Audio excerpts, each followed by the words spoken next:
Thanks so much, everybody.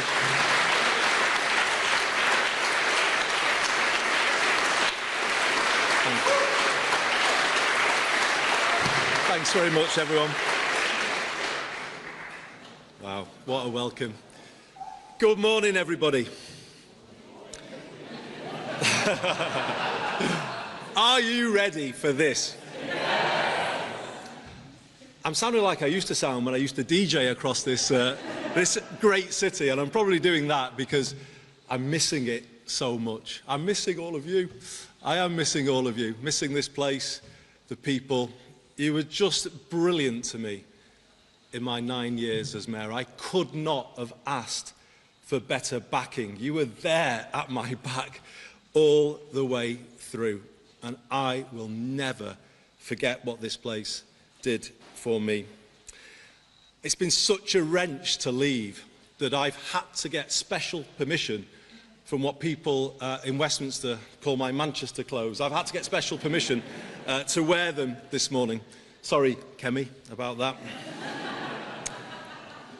However, I have bowed to public pressure on one front. I have bought some new running shorts.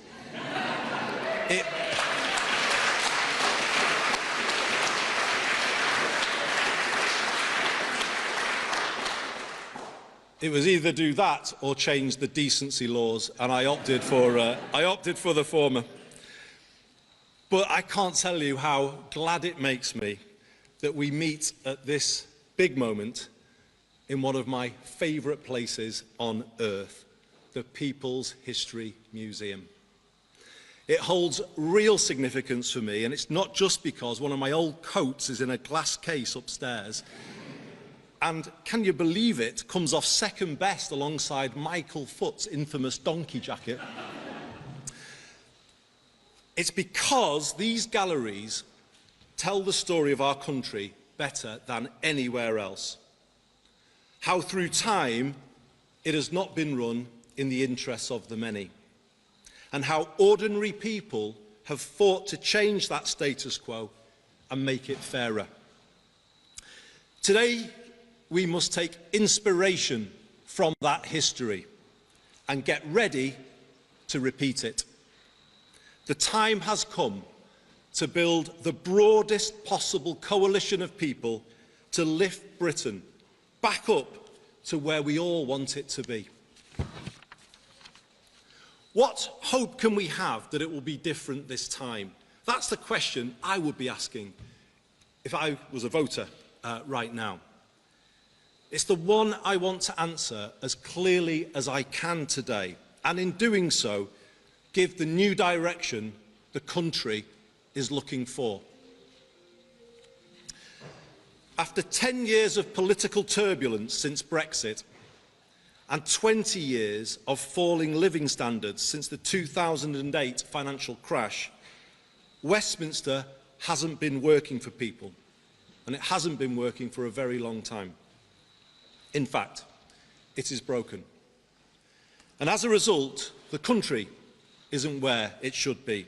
It is stuck in a rut, and clearly we can't go on like this.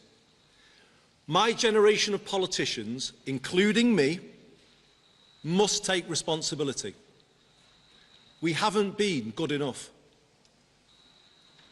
But instead of being honest about that, the parties have continued with politics as usual, finger-pointing, point scoring. Now, that might matter less in a world where people's lives are getting better, but when they are not, it is dangerous and destructive of what remains of public trust in politics. We cannot go through another decade like the one we have just had. We need a new determination to raise living standards of every single person in this land. And we must accept that, to do that, to fix the economy and the country, we need to change politics, and we need to do it now.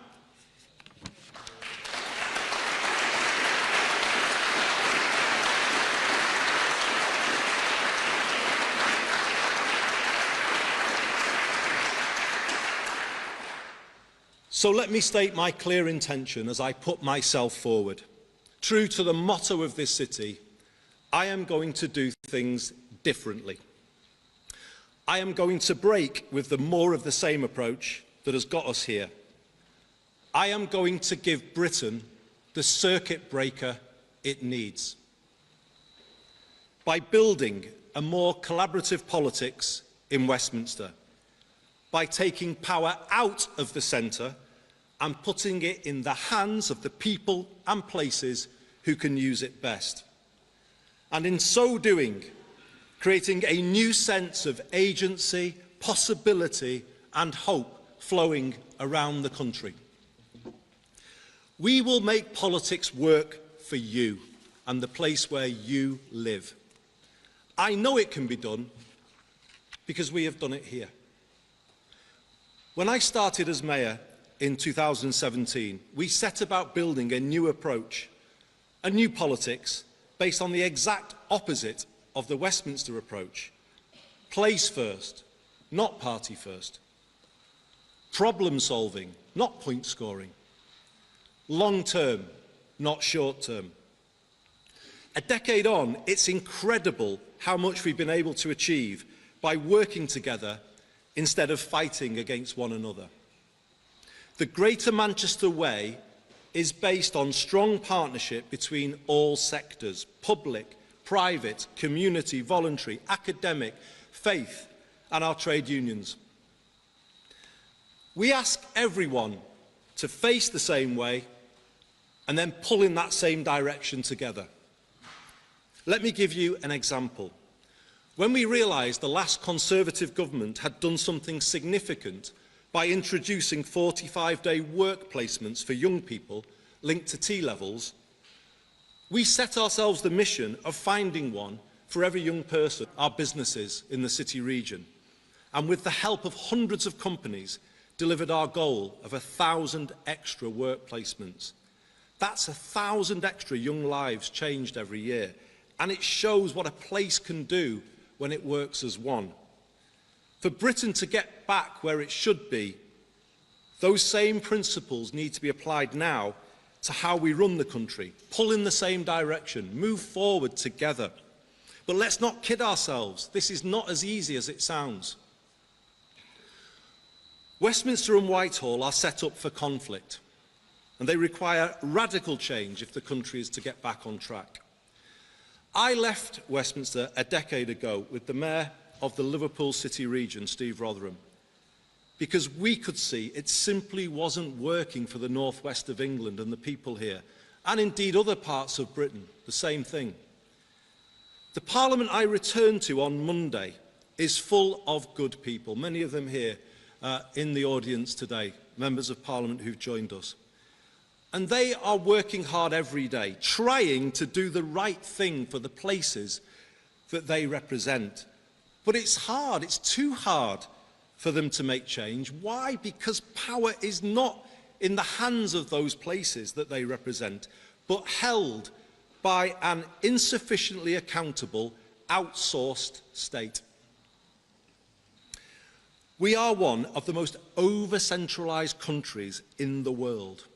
And worse, that over-centralised heart of the country is not pulling in the same way, but in different directions. That is the reality of Westminster now, both within our parties and between them, and between the departments of Whitehall. I'll be honest, I was worried about what I found on my return last week. It is a more fragmented, disjointed place than the one I left, and frankly, unhappier. I will work hard to change that culture, leading from the front and showing how things can be different. Letting MPs be authentic representatives and not using the whip system to create fear or close down debate. Involving more people in the work of the government and drawing on the breadth and depth of talent and expertise our party has to offer. While the political direction I set is not up for negotiation, I will build an inclusive team at the very highest level so that all parts of the party and the country can see themselves reflected and represented in it. And may I say, I will not announce those decisions on appointments, certainly not today, and indeed not until the end of this process. So until then, feel free to discount the wild speculation in circulation. Message for the back of the room there. Good morning, Mr. Mason.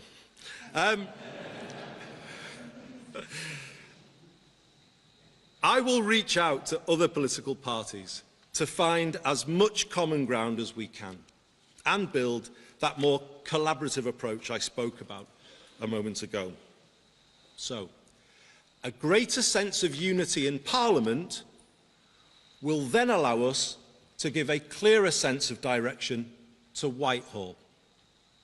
I was struck by recent comments from ministers expressing their deep frustration at the Whitehall turf wars.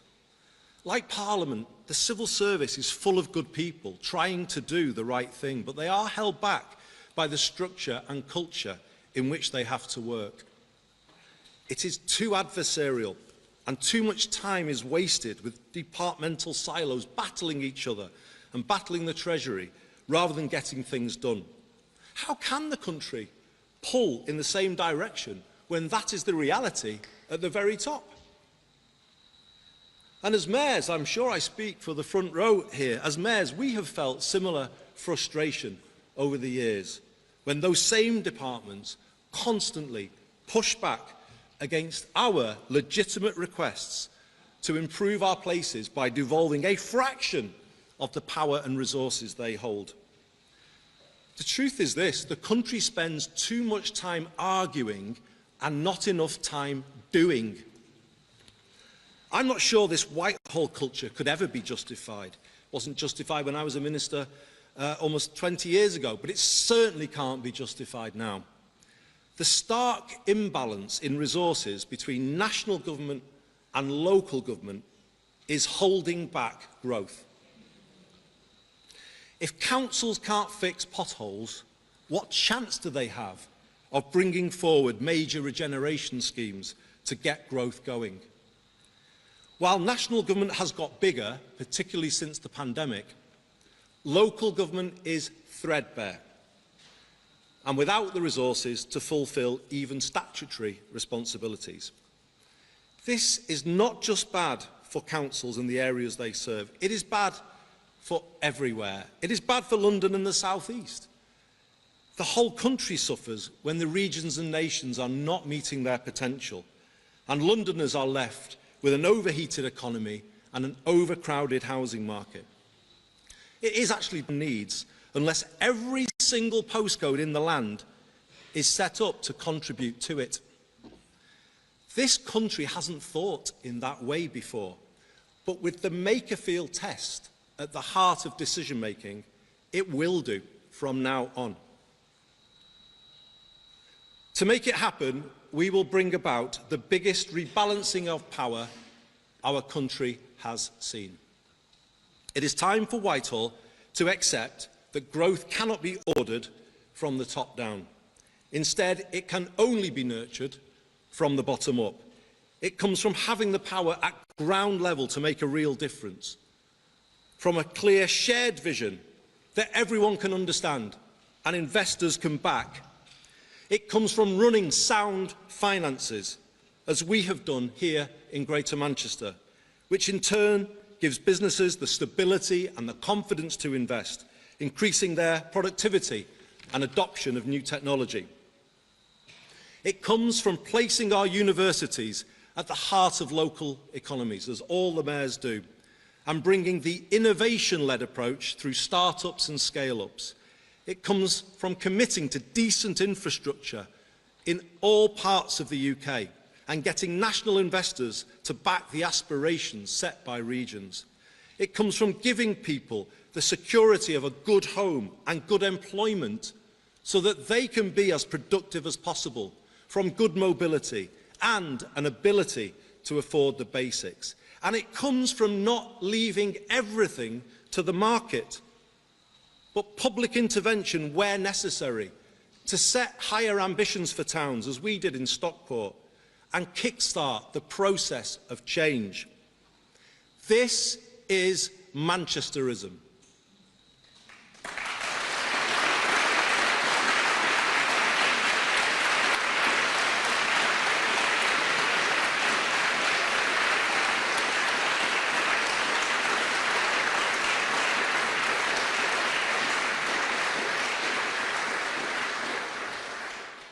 I think I even saw the Mayor of Liverpool clapping at that one. It is a vision for good growth and a rejection of the old trickle-down model.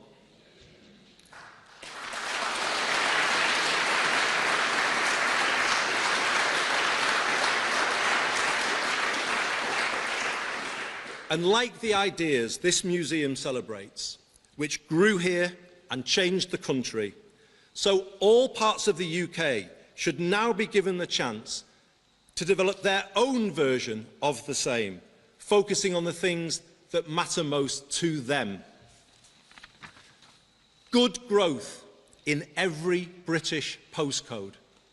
What a sea change that would be in the way UK government thinks about our own country.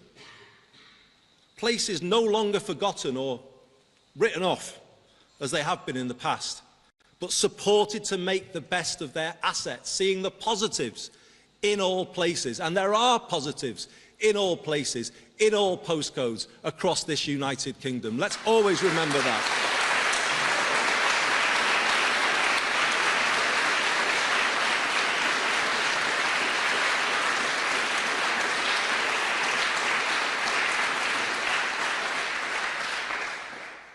Powers for our rural economies to address issues specific to them, like inadequate transport.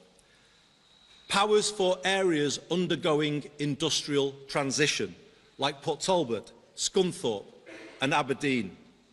Powers for our proud coastal towns to reimagine themselves for the 21st century.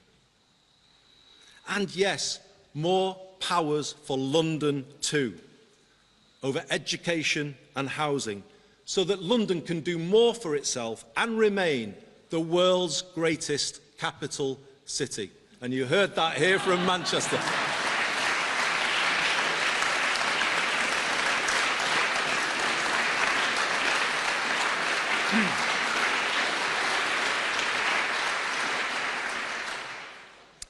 All of it backed by the stability that comes from sound public finances, as I said before, and the discipline of our current fiscal rules. I hope people can begin to feel, hopefully you can, some of the excitement that comes with the change that I'm setting out today. It promises a new era of possibility for Britain, possibility in places that haven't felt it for a very long time. And I know, because I heard that from people on doorsteps in the by-election. But let's give them that feeling, that ability to hope, to aspire to better. The change will be the biggest change in our lifetimes to the way the country is run, and it is consistent with the 2024 manifesto. We will create a more streamlined state with a clearer purpose to power up all parts of the country and put a laser-like focus on growth and regeneration, good growth. The change will be driven through the Prime Minister's office in an extended operation based here in Manchester.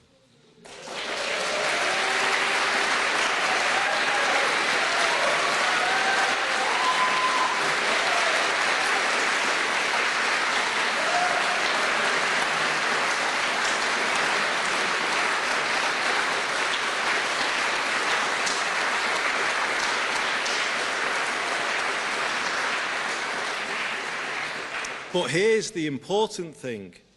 It will only be based here. The job of Number 10 North will be to make power flow into the Midlands, into the southwest, into the east of England, and yes, into London, as I said before, as much as into the northeast, Yorkshire and the Humber, and here in the northwest.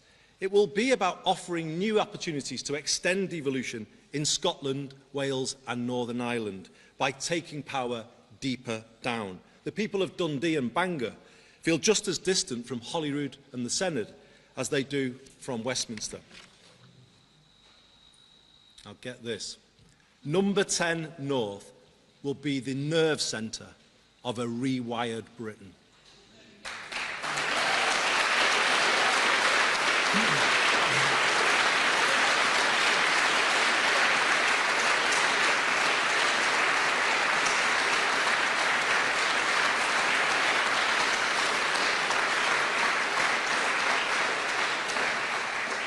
It will be the conduit through which we redistribute power and resources across the UK. It will coordinate all parts of government at national and local level to agree a long-term economic strategy and help all places set new growth ambitions.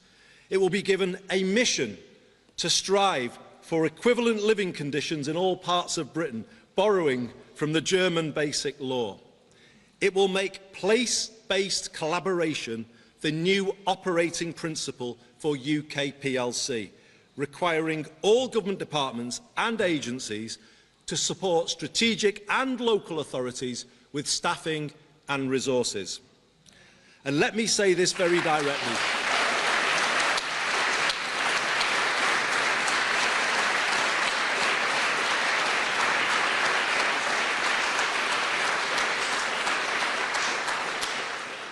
And let me say this very directly. The days of Whitehall fighting the devolution power into the regions and nations are over, for good.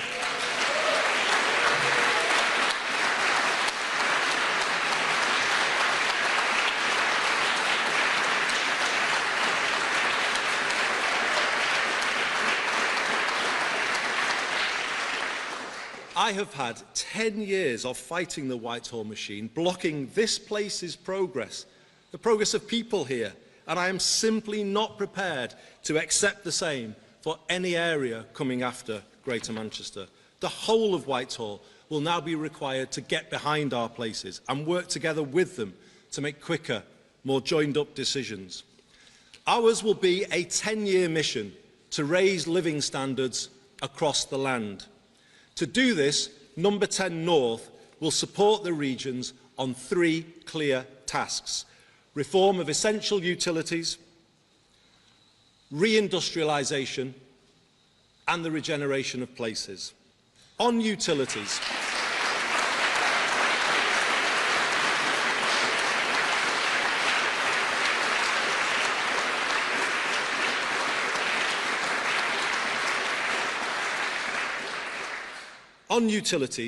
we will ensure all parts of the UK are able to take greater public control of essential services like water, housing, energy and transport, learning from the model that has transformed our bus networks here in Greater Manchester.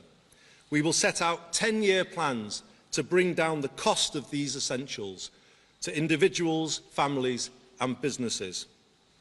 On reindustrialisation, we will support every region to set clear and credible industrial ambitions and provide the support to achieve them, encouraging more cross-UK partnership between places with complementary industrial clusters, as Cambridge and Manchester have done on life sciences. We will consolidate public and private investment at a place-based level and help all areas establish good growth funds, as we have done here in Greater Manchester. We are such an inventive country, and going forward we can be the world's leading innovation nation. This is the key to higher growth, and I want more world-beating British manufacturers and service providers at the frontier of new technology and exporting to the world. I will back our scientists, technologists, entrepreneurs and creatives, as I have done here, and show how Britain will be the innovation nation of the next decade. We will get better at capturing full value from their ideas for UK PLC by changing the culture in Whitehall when it comes to backing British industry.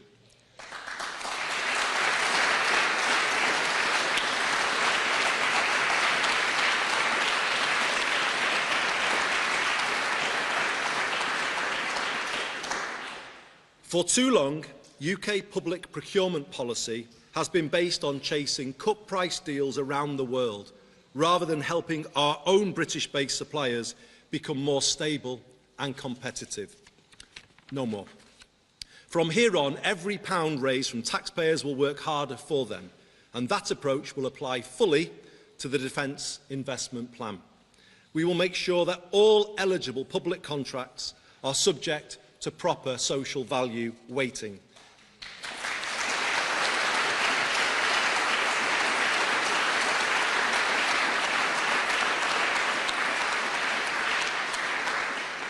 And we will do that to make sure British-based companies are in a better position to win those contracts. This change is essential, given the need to build our own resilience in places across the country in an increasingly uncertain world. We need to safeguard sovereign manufacturing and production capability across the country in critical sectors like steel, defence, energy, food and farming, rather than just being prepared to let it go, as we have sadly done in the past. In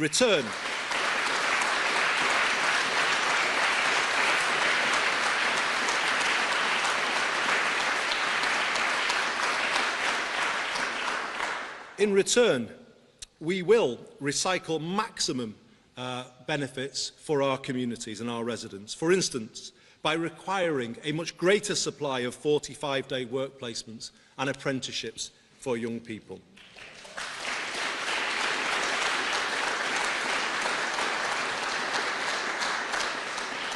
I take very seriously the findings of the recent report by Alan Milburn. We need a complete rethink of how we support the next generation to succeed, and it has to start with the education system. The days of a school system configured entirely around the university route will be brought to an end. University is great for those who want it, but when are we going to focus on the life chances of those kids who want something different? When? The country hasn't done that for a long, long time. People have argued over many years for an education system based on parity between academic and technical, and that is what we will build, giving every young person growing up here a clear path into a re-industrialised Britain. Where young people need mental health support, it should be provided as part of in-work support. And we will answer the call from the mayors, and particularly the Mayor of the North East, for devolution of employment support and changing the way we support and sustain people employment, working much more through our community and voluntary sector at a grassroots level, working with organisations people trust to help them, rather than going to places that they fear. This is the difference that the mayors can make, and in doing that, we will reduce the welfare bill in a way that is fair and lasting and helps people move forward. Another way to do that is by repairing the public housing stock. Britain has lost almost 1.5 million council homes since the 1980s, and around the same number of people are now on housing waiting lists and have been there for a very long time. As a result, the country is in a housing trap. We are forced to chase rents in the private rented sector through the benefit system. When governments try to control these costs by freezing local housing allowance, it makes families homeless and places unfunded pressures on councils when they have to pay for temporary accommodation. Britain's housing crisis is having a ruinous impact on its public finances. So, working with local areas, Number 10 North will oversee the biggest council house building programme since the post-war period.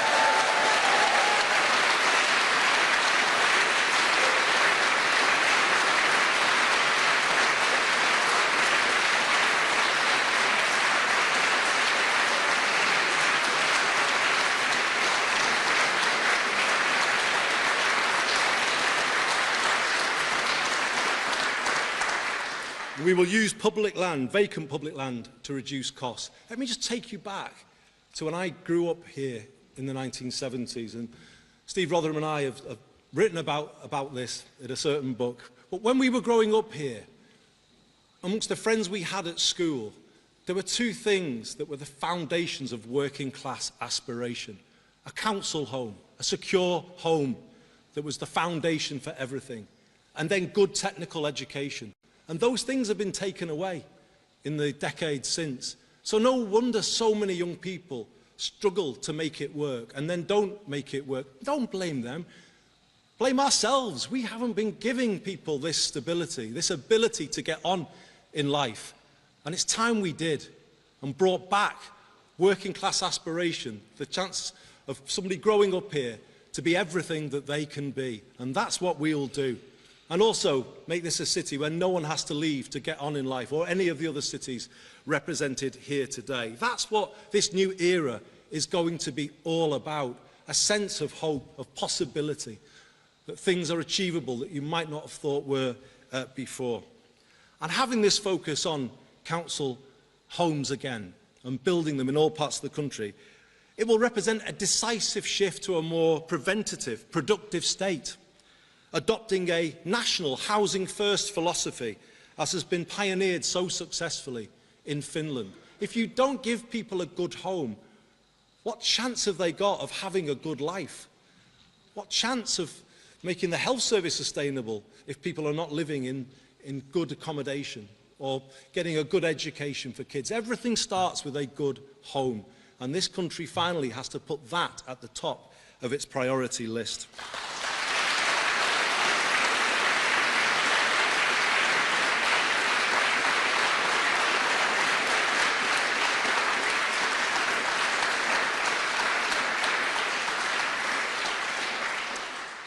Through this new approach, we will bring higher density residential development to our towns, and Number 10 North will be able to support all places to turn around those towns, their high streets and the local centres, increasing footfall on the high street and protecting more green spaces from development.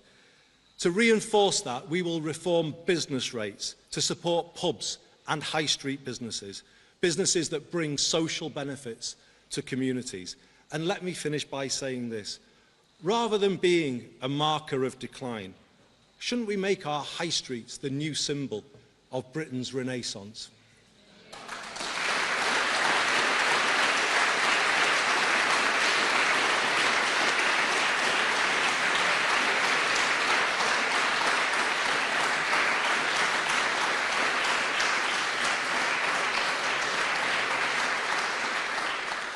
Ours is a 10-year mission to raise people's living standards.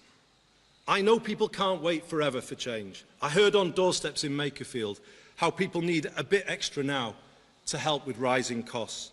I will do my very best to deliver it, and whilst not taking risks with the public finances, will seek to give Britain some breathing space as soon as I can. People need to be able to look forward to a night out or a holiday with the kids. People need hope. This brings me back to where I started and the stories told in this building of how ordinary people, right back to Peterloo 200 years ago here, changed a British state not built with them in mind. Our modern challenge is exactly the same. An economy which, from the mid-1980s onwards, has not been built with them in mind, and instead has handed more to those who already have most and left people overpaying for the basics. If people in 1844 could form the cooperative movement in Rochdale to lower the price of food, then why can't we act now with similar courage to make life better? Imagine what things could be like if we succeed. Imagine what it would feel like to live in a country wired to work for ordinary people rather than against them. Imagine if all local areas could build homes people can afford to the point where they could guarantee one for everyone. Imagine if we could bring down the cost of energy for people and businesses and the good things that would come from that. Imagine good growth in every postcode and hope in every heart.